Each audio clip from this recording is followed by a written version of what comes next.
Hello, and welcome to the Thoughtful Realtor Podcast. This is a podcast where we sit down for insights, stories, and conversations about all things real estate, running a real estate team here in California, and how we find our way as leaders and business partners. I'm Cliff Sang, one of the founders and partners of Willamar Real Estate. And as you may know, we are doing a podcast series on some of our clients, sharing their stories, their backgrounds, and peeling back the curtain, so to speak, as an opportunity for our audience to learn and grow their knowledge of different industries. Today, I have the honor of interviewing Davis Liu, one of the smartest people that I know, who also, lucky for me, happens to be one of my best friends, and lucky for Willamar, as he has been a great loyal client over the years. He is a partner at Sansom Partners, an investment firm based out of San Francisco. Sansom has invested in private businesses and public company stocks, and has made billions of dollars of investments since they were founded. Welcome to the pod, Davis. Glad to be here. It's my first pod experience, probably first and only in my life, so I will cherish this moment, Cliff. Oh, what an honor for us to have you. What an honor to be here, I must say. Yeah. So to kick things off, I think our audience is probably mixed in terms of some people who understand the world of finance a little bit, and then some people I think it's very fresh and new to. So yeah, maybe to kick things off, how would you explain investing or what your job is to a layman, to someone without a finance background? Sure. We'll start with investing broadly. So very simple. Investing is all about maximizing your return for any given dollar of capital contributed while minimizing the risk for achieving that return. So a lot of people view investing as essentially trying to optimize every dollar of capital that is given to a venture capital firm or a hedge fund or a private equity firm. And I think the risk component of that is very important, because you could earn a 4.5% return with no risk or very little risk. You could buy treasury securities, or you could try to swing for the fence and get, a 100% annualized return by taking a lot of risk. If that's buying, a new meme coin or what have you. So I think solving for that amount of risk is the most important factor when it comes to investing. And you'll hear a lot of people say, well, I bought this crypto and I, tripled my money in, a month. And people are sitting there on their cash savings and thinking, well, maybe there's, sophisticated people out there that can do that. But in reality, I think they're just taking a lot of risk and they got lucky with that return. So I think it's all about maximizing return for a given unit of risk for that same dollar that is invested. And in terms of what I do specifically, there's a lot of different flavors when it comes to investing, almost like cuisines in the world, right? Or even real estate investing. You could buy multifamily, you could buy single family, you could buy commercial, you could buy data centers, you can buy fulfillment centers. There's a lot of different flavors. And I would say the flavor for us at Sansom is we're very flexible. So we can do both public investing and private investing. Public just means buying public company securities like you or I could every day, buying shares of Apple or Nvidia, or you could buy private companies. So we are very flexible across both those things. Although I do spend most of my time investing in public company stocks. So we have a roughly 10 to 12 stock portfolio where we try to own very high quality businesses and own them for a long time. Now we will trade, obviously, if the stock price gets out of whack, but our goal is to own over a 5 to 10 year horizon, owning the highest quality businesses that we can across a variety of industries. That's really interesting. And so maybe share a little bit about how you guys get organized then, because I think what you said is a lot of flexibility between public and private, and a lot of flexibility between kind of different industries that you look at. To me, as a layman who doesn't know that world very well, that seemed like there's like a bajillion options. And I'm guessing that internally, maybe you guys have someone that's like in charge of certain sectors, or you guys have some sort of organization so it's not everyone chasing everything. Is that correct? Or how do you guys kind of divvy that up a little bit? Yeah, so when we started, and still today, we have a very small team relative to both the capital that we manage, and as far as investment organizations go broadly, I think our team is pretty small. So it's still fairly generalist. We're very flexible in terms of what we can look at, and there's not really set guidelines on, this person covers these industry, that person covers those industries. At other firms, that's generally the case. At our firm, I think we're relatively unique and differentiated where that's not really the case. So, for example, I'll cover a business in digital advertising in Meta, and another colleague will cover Google. I mean, that's actually an example today. Or I'll cover one of the players in the biotech or biologic space, and another colleague will cover another player in that space. So historically, we've probably tended to, if I'm looking at Visa as a stock, I'll probably also look at MasterCard, but that's not a set rule. So I think part of the reason this job is interesting is we're able to play across a lot of different industries. So you're always learning something new and finding relevant analogs or comparisons across industries that you wouldn't have realized were you just covering a single industry. Ooh, interesting. Yeah, I could see that having some benefits too, like going with the Google and Meta example. So if you have like another colleague covering a similar-ish company, then it allows you to maybe have some good intellectual discussions with them of like pros and cons, why this would be a good investment, maybe trying to poke holes in each other's investment theses. Yeah, definitely. And our investment approach is a committee or a collaborative approach. So there are other investment firms, especially ones in the public markets that buy stocks, where there's going to be one portfolio manager. The shorthand for that is just PM. So one PM portfolio manager, and there's a lot of analysts that sort of feed into that PM, and they're pitching ideas. And the PM is the one that allocates the book. At Sansom, everyone has a seat at the table. So I'm able to hear all of everyone else's ideas, and everyone else hears my ideas, and we have a collaborative discussion on, the pros and cons of each. So even though I might not know a stock that I don't cover as well as the person covering it, I'll definitely know a lot more about that business than I would at a different firm where I'm kind of focused on the stuff I'm doing and feeding that up to the PM and not really getting a lot of insight on what other folks are working on. Interesting. So maybe let's take a little bit of a time machine, so to speak, to go back a little bit. And I think you and I have known each other for a very long time, but I feel like maybe we haven't really talked about this topic so much. But what first got you interested in finance, and when did you know that this was the career path that you wanted to go down? Yeah, so I first got interested in finance, actually just taking finance classes at Haas at Berkeley. And I like the analytical. Which one was your favorite finance class? Well, it was just like the intro to finance. Frankly, in Berkeley, there weren't like 103?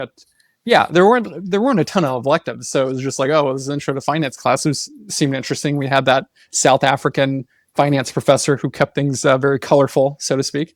And I like the analytical rigor of solving those finance problems. I took some CS classes as well, computer science classes. And in a way, the problem solving there felt very similar to CS, but it was like easier. So, I felt like I could master it better. And that was really the sort of foundation where I thought that finance was a pretty rigorous field in terms of the quantitative aspect within business. Now, ironically, if you fast forward to today, the analytical or the quantitative component is actually a very small percentage of the day-to-day job. And I think part of the reason why is once you're in the industry for a while, you develop heuristics or like shortcuts for how to think about the quantitative side without spending a lot of time there. So a lot of times the investment return math you can actually just do in your head. But initially I got into it because of the problem solving nature of it. It felt like a riddle or like an analytical problem to solve. But again, the irony is now, as we look 15 years down the road, that part of it is actually pretty small. But I think it's not because we don't use it. It's because you develop a lot of the shorthand or shortcuts so that you can do that part very efficiently and focus on all the other elements of the job. Oh, interesting. So it's kind of become more of like a gut or second nature, but you do have to have like the reps there and the practice and like the technical skills, but you're not like running an actual calculation in your head, but there's something happening in you to analyze. Exactly. It's, like Warren Buffett, he has a bit of a hokey demeanor. And when he communicates, it's very clear to the layperson. And It all sounds like, very much common sense, but that's built on, 70 plus years of securities analysis where he was very much grounded in the principles of finance and value investing. And it's like one of the, that saying where once you've mastered something is when you can communicate those concepts to a middle schooler and they'll understand. I feel like the same is here. You cannot develop those heuristics without the years of reps to get you to that point. And then, yeah, maybe it'd be helpful. I think what does your typical day look like? Because I think people might have an impression of like you're investing. You see those like the movie like Wall Street or some of those things that like your day starts 5 a.m. alarm clock. You like start to slick back your hair. You put on a suit. Well, clearly you're not wearing a suit. So what does your day look like in the investing world? Well, often I am getting up with a 5 handle on the time, but that's not because of the job. That's because I have kids and it's like a whole other production to get them out the door for school and whatnot. But the day to day, it really depends. Now, I'm sure a lot of people say that. In this case, a lot of my day to day is pretty self directed because when we're buying stocks, the access that you have to any particular company is the exact same as mine. Like you just fire up your Robinhood account and you can buy shares of Nvidia. And frankly, that's kind of what we do too, although with like slightly more sophisticated trading, but it's pretty much the same. So very self-directed as opposed to other types of investing where there's more of a deal oriented approach where you need to invest in a private company. So maybe they're going to auction and there's a timeline to submit bids by. So there that's a little bit more like a real estate transaction where there's a set timeline. You have to follow certain procedures. Here, very much self-directed because if I wanted to buy shares of Nvidia tomorrow or today, I can. Or if we wanted to wait a month, we could also do that as well. So it's really a self-motivated process in terms of what you're doing. And I would say 95% of my job is not, on the screen or, placing trades or building a model or looking at charts, which is the stereotype of what an investor is. Like I have one monitor in my office. I don't have like the 4 monitors. I'm never on the phone calling the broker. What I do for 95% of my day is really trying to learn as much as I can about a company we already have invested in or a new business that we're evaluating. And what that learning process means is often we're talking to folks at the company. We're talking to customers of that company or competitors or suppliers. We're evaluating data that a lot of these data vendors provide us in terms of what consumers are spending by tracking their credit card spend or email receipt panels or other types of information. We're out there running surveys. We're going to conferences and meeting the companies and its competitors in person. So all that kind of work boils into an investment recommendation and decision. But again, that's like 95%, and only 5% of that is the actual, I need to type in numbers in Excel to build the model, or we're placing the trade, or we're trying to find liquidity for how much stock is available for purchase, even though that's probably what most people, at least the stereotype, think of when they think about stock investors. So it sounds like it's very research heavy to kind of sum it down. It sounds like it's very like intellectually stimulating.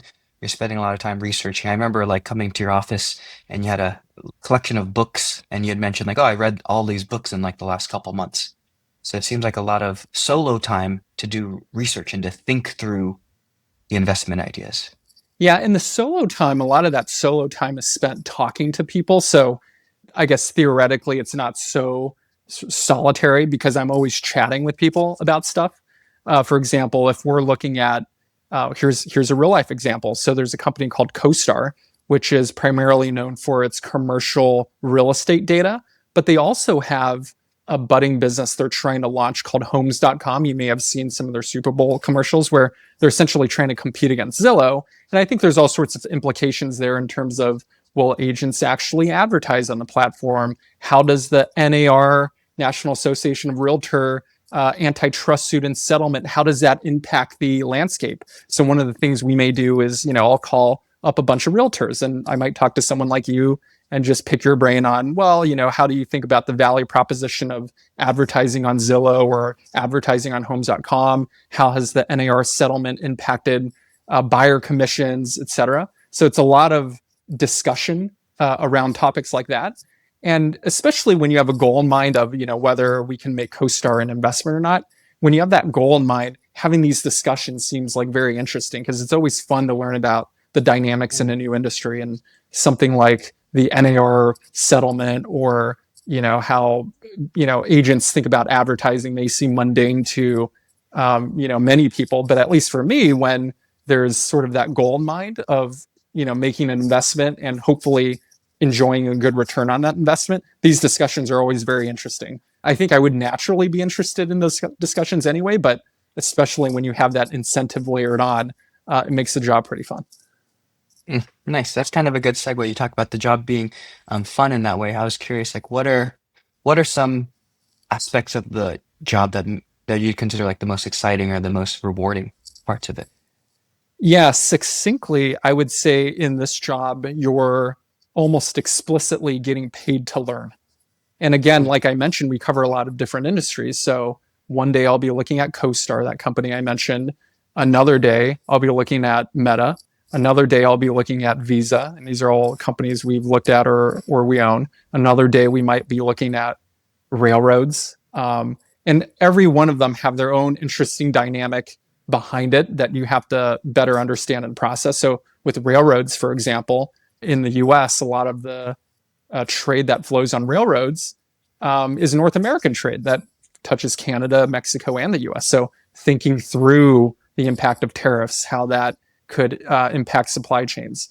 Or with Visa, there's a lot of interesting dynamics going on with payments. Is crypto going to be a disruptor in payments, or could it actually further these payment networks? So with all these different industries, there's a lot of cross currents and dynamics to think about.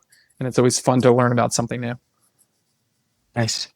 And then, yeah, one thing that I've always been curious with Sansom, I don't know how much you're able to share, but like typically I know investment firms, I think they raise money and then those folks that they raise money from, their LP or like limited partners, those are effectively their clients and they're trying to effectively get the highest return for those LPs. I think Sansom's setup might be different. I don't know if you guys have raised outside capital, but are you able to share a little bit about, I don't know, that kind of part of the process and like who is your end client, so to speak? Is it the owners of Sansom? Yeah, definitely. So Sansom, we're relatively unique in that we're a single family office, meaning we invest for just one family.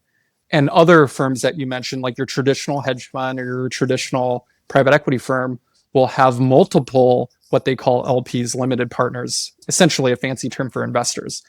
And the beauty of our model is having a single family behind you. You can really gear the strategy towards their sort of perspectives and their advantages, if you will. So the advantage of investing for a single family is that the nature of the capital is particularly enduring. And what I mean by that is they have a very long time horizon. They can think out over a multi-generational period. Whereas if you're investing for a lot of different LPs, you kind of have to maybe, go down to the lowest common denominator.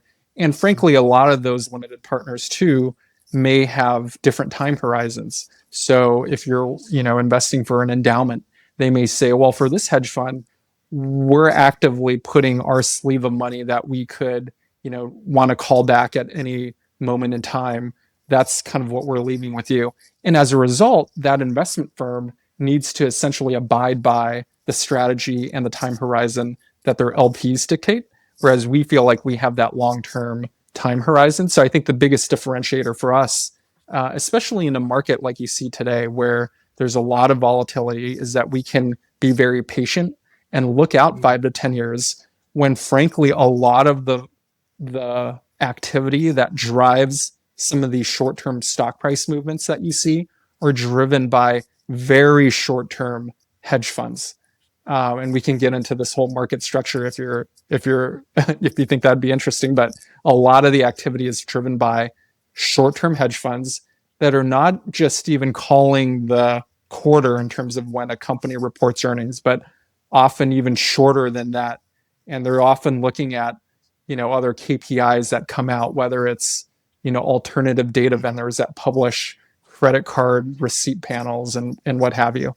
So a lot of the movement in the market's being driven by capital that has like a month to a quarter of duration. And we're unique in that we're looking 5 to 10 years out. So pretty big mismatch in terms of the active market participant and then where we play.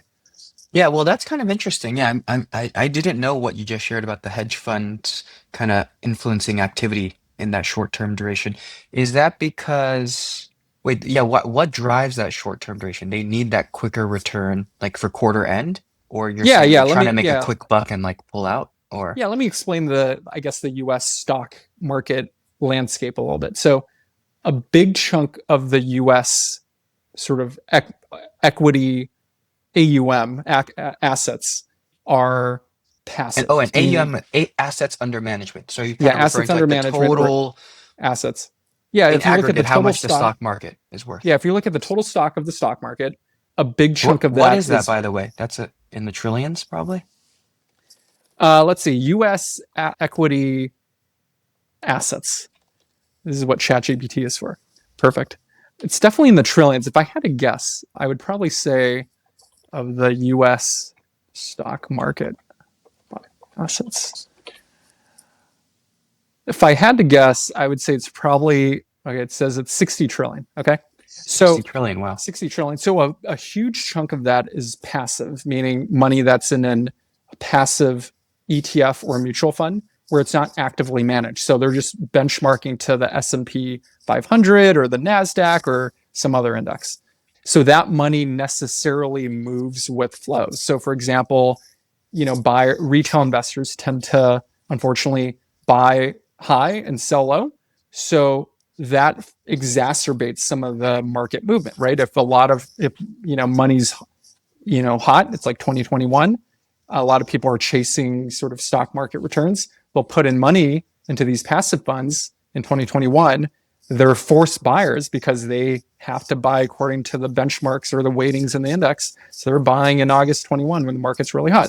And conversely, when the market sort of crashes in, like we saw in 2022, and folks are pulling their money out because they feel like it's unsafe, those same passive funds are for sellers. They need to sell in proportion to the index. So you have a huge chunk of the money that's just like following these flows, right?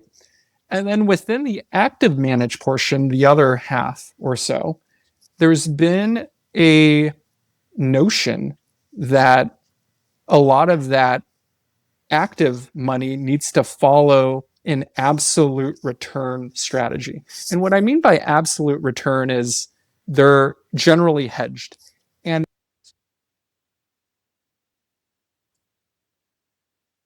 Oh, to equities, are you still oh, with me? Davis, Yeah, they'll you, have an you cut out there. allocation to Can you equity. repeat that? You said absolute return strategy, which means they're hedged, and then you Yep, cut out for which means five you're hedged, and seconds. I'll get into what that means later. But if you look at a university endowment, for example, which is probably the most extreme representation of this asset allocation thinking, they'll say, okay, half our money we're going to put to alternatives, meaning private equity, venture capital, things like that.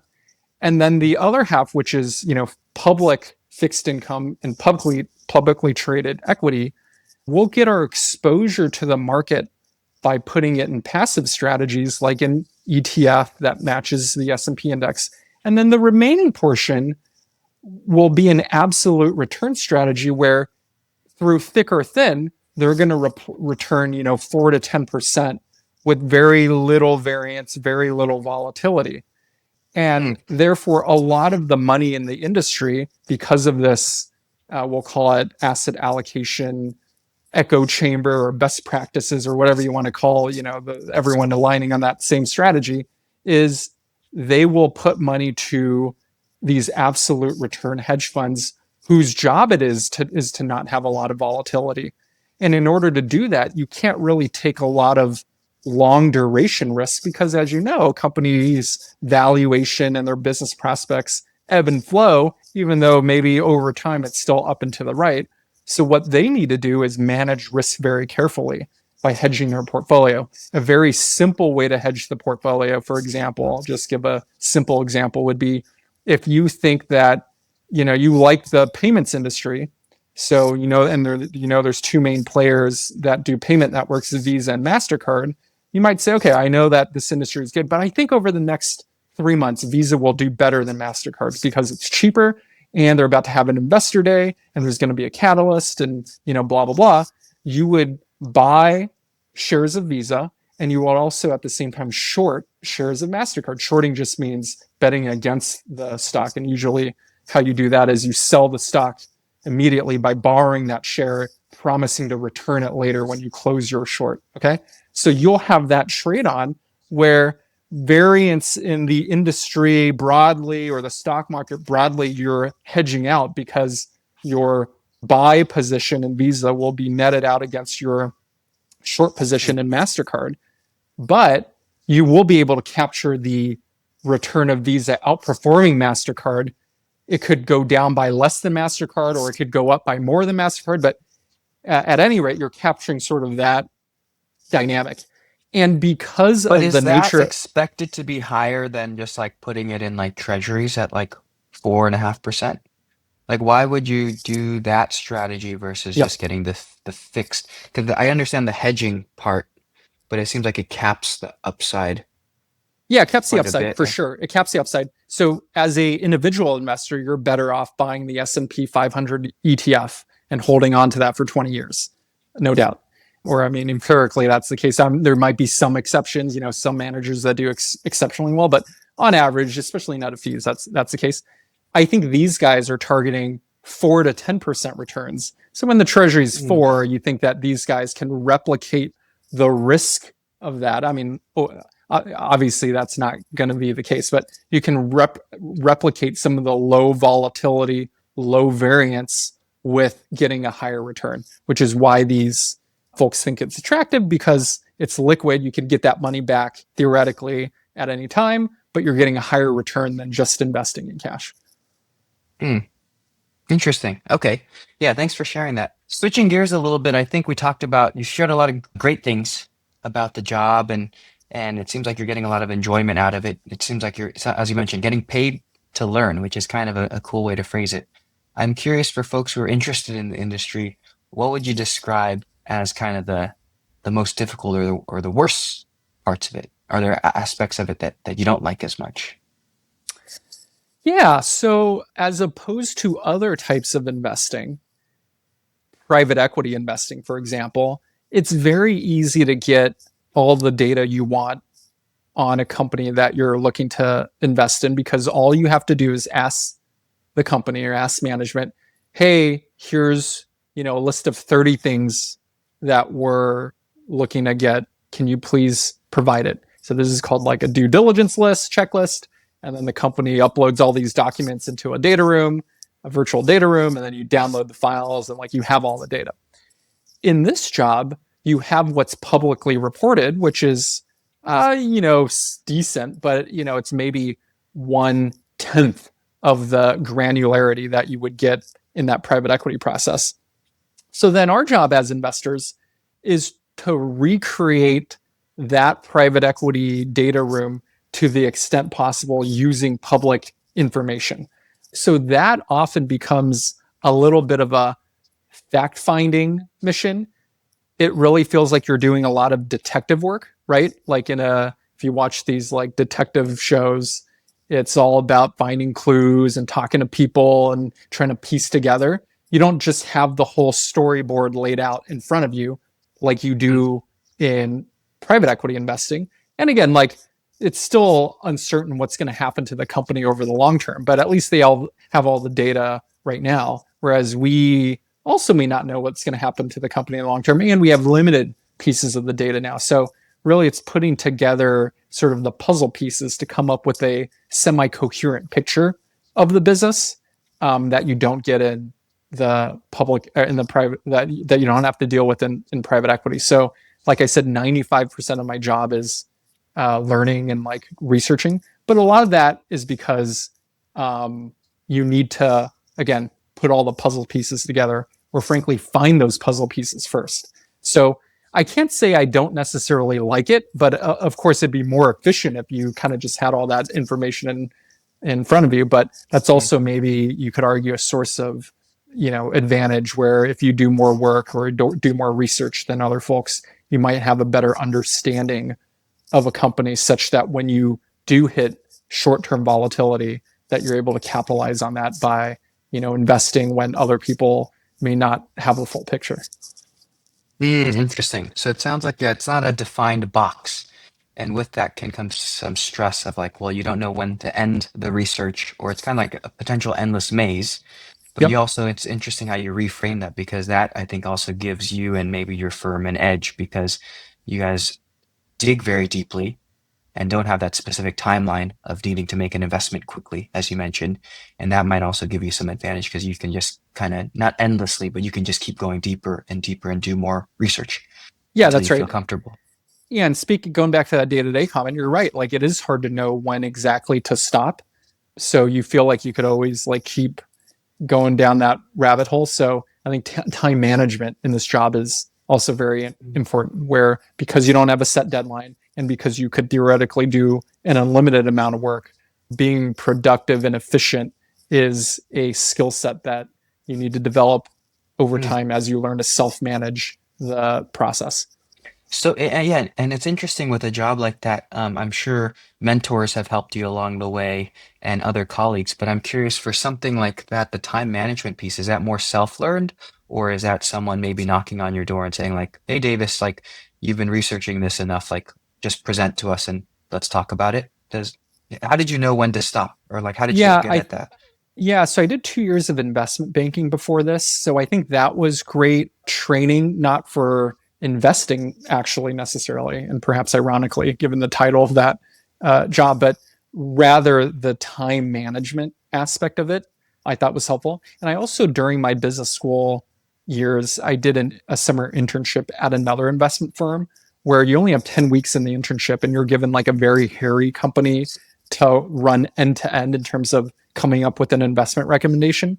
So, and it was only a 10-week internship, which meant I had to be done within 8 weeks because then we had to like present it and wrap up the internship. So I think that those were good forcing mechanisms for me to understand how much one can do in a constrained period of time, and therefore you can use that as like the paragon for how efficient you should be on different projects. And I think as time goes on, to the point I mentioned earlier, some of the analytical work, you kind of already know the answer to that going in. So it's not like a mystery of, oh well, I have to build the model to see what the return on this investment is going to be. You already have an idea, so you can shortcut a lot of that, the filtering process to finding an investment because of these shortcuts and heuristics you've developed over time. Cool. All right, we will do one more question, and then I have a few kind of rapid fire quick ones for you. Sounds good. And this might be a good, I know folks who are listening, I think AI has been something, artificial intelligence has been all over the news lately. So I was curious to kind of get your thoughts on it in terms of investment, and how you and your firm might be thinking about AI and how that might kind of change the landscape, and whether it could be a good investment, and how you guys are wrapping that into your investment decisions. Sure. Yeah. A couple observations would be: number one, every tech company, or frankly, every company has AI at the forefront. So it's definitely top of mind. And many are making huge investments in AI. And a lot of that has flowed to NVIDIA in terms of their GPUs. And I'm not going to opine on the sustainability of that, but that's just an observation that hundreds of billions of dollars are being spent on AI hardware in advance or in anticipation of sort of this wave of demand that's going to come. However, what we've seen so far is that there hasn't been actually a lot of real world use cases so far. There have certainly been in terms of a couple more narrow verticals like AI for coding assistance. That's been a big use case. AI agents, especially in that customer service realm for now. But if you look across the landscape to companies that are just sort of like your day-to-day companies and not exclusively focused on selling AI software or hardware, not many have yet realized a lot of the productivity gains that come from AI. Frankly, Meta might be the best example of someone that has, where they've adopted AI to make the content and the advertisements that they're serving to you on Instagram or on Facebook more relevant, and that's actually led to a bit of revenue acceleration. But other than that, there hasn't been a ton of companies that are exclusively just selling AI hardware, AI software, seeing those productivity gains.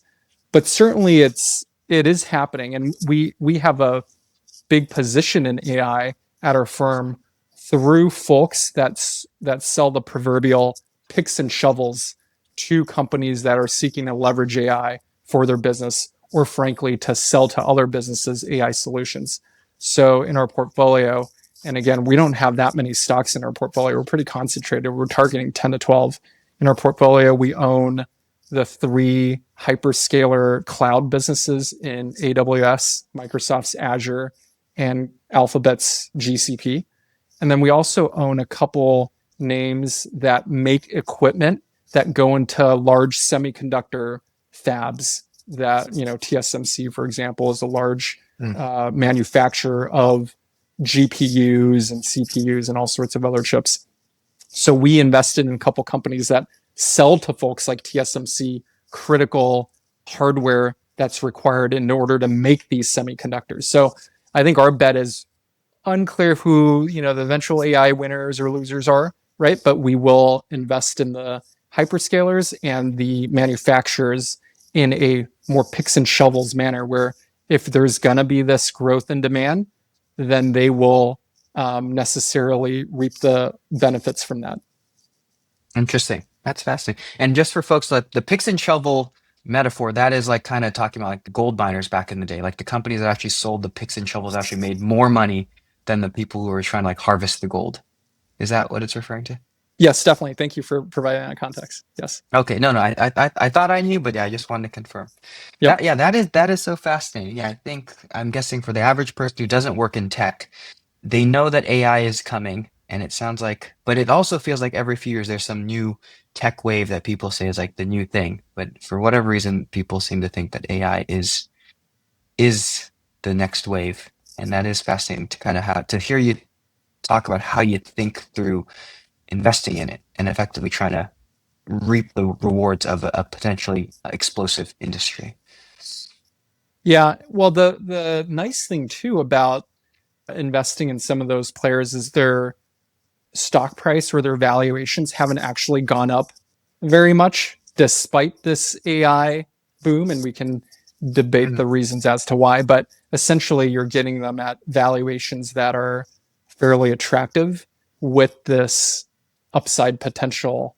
If this AI demand is indeed real and they do get some revenue growth acceleration, then you can be the beneficiary of that without having to pay a very high price or high valuation for it. Cool. Okay, we have a few I don't want to say rapid fire, but just kind of quick questions to wrap up. So the first one is, what's a lesson you've learned in finance or investing that applies to everyday life? I think having both emotional serenity as well as having a balanced or nuanced take on things. So on the first one, you see the stock prices whip up and down 5-10% in a day, right? And I think a lot of folks may not be able to handle that type of volatility, but I've sort of been numb to that over the years. And I think that's actually helpful for your everyday life, where the highs are not going to be as high as you think they are, and the lows are not going to be as low. So I think that's actually very helpful in terms of temperament. And the other thing I mentioned is being balanced with stock investing, or with all investing in general. You're not going to know everything, and you're certainly not going to be able to predict the future. We're trying in our job, and maybe we're more right on average than wrong, hopefully. But you're still going to have a batting average that's well below 1,000.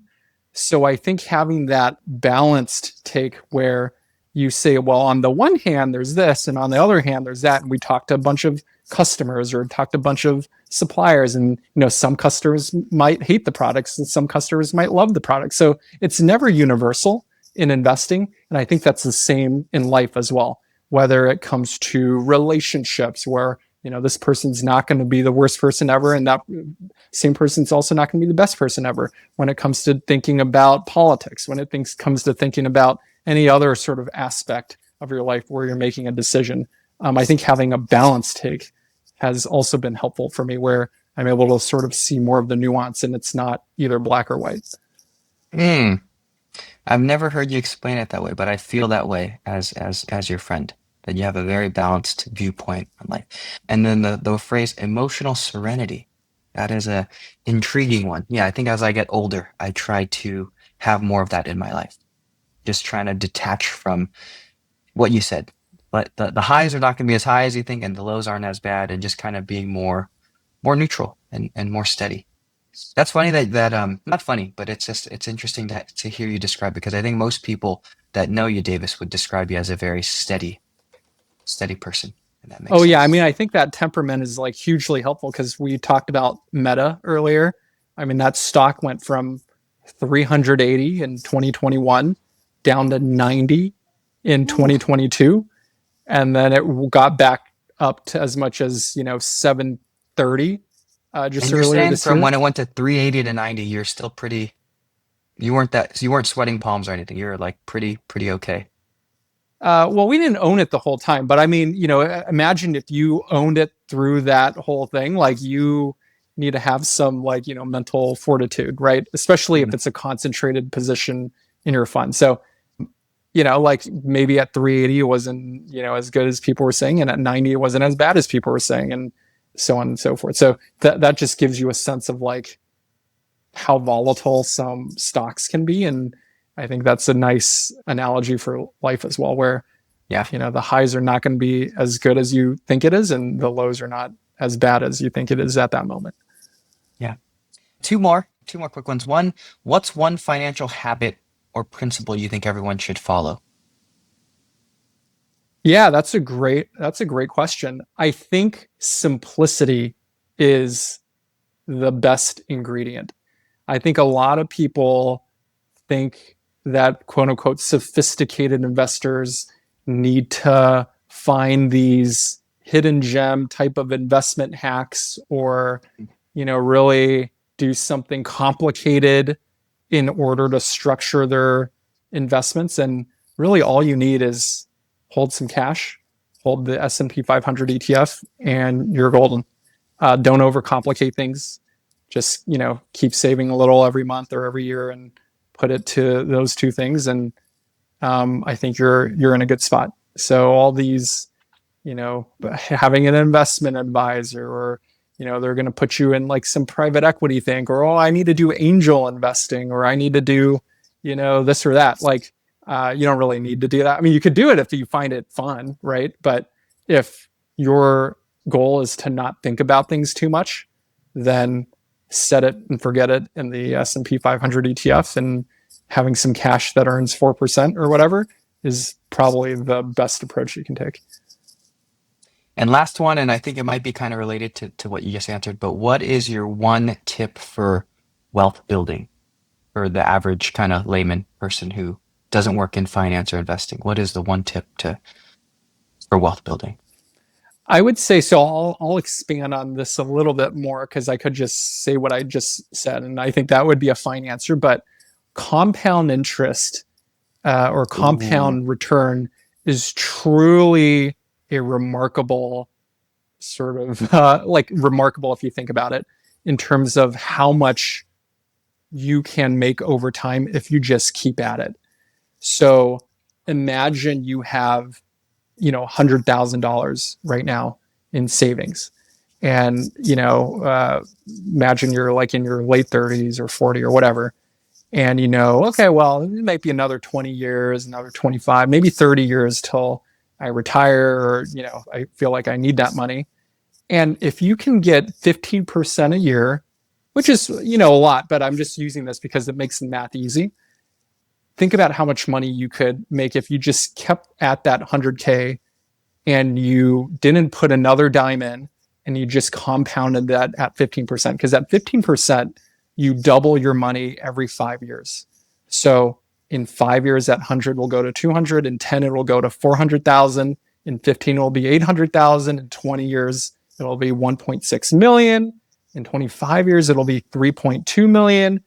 And in 30 years, when you're retiring, it'll be 6.4 million. So just that 100K today that you may have saved up in 30 years, if you just kept at it. And 15's, frankly, yeah, it was a little high, but it just made the math easy for a doubling every 5. If it's a 10%, you double every 7. So you just do that, but over 7 years, like you can earn multiples of your money, and it, it really goes kind of parabolic in terms of the longer you keep at it. So starting early, there's no better time to start than the present. So even if you're talking about starting today, right? You didn't do anything up until this moment and you're kind of in your late 30s or 40 or whatever. Like even if you start today with that 100,000 and you don't put another dollar in and you just keep going at it, you're going to have multiple millions, by the time you're 70. So good. Yeah, I think the idea of compounding, it's like mind-boggling, hard for people to find. It reminds me of when they say a penny doubled every day for a month.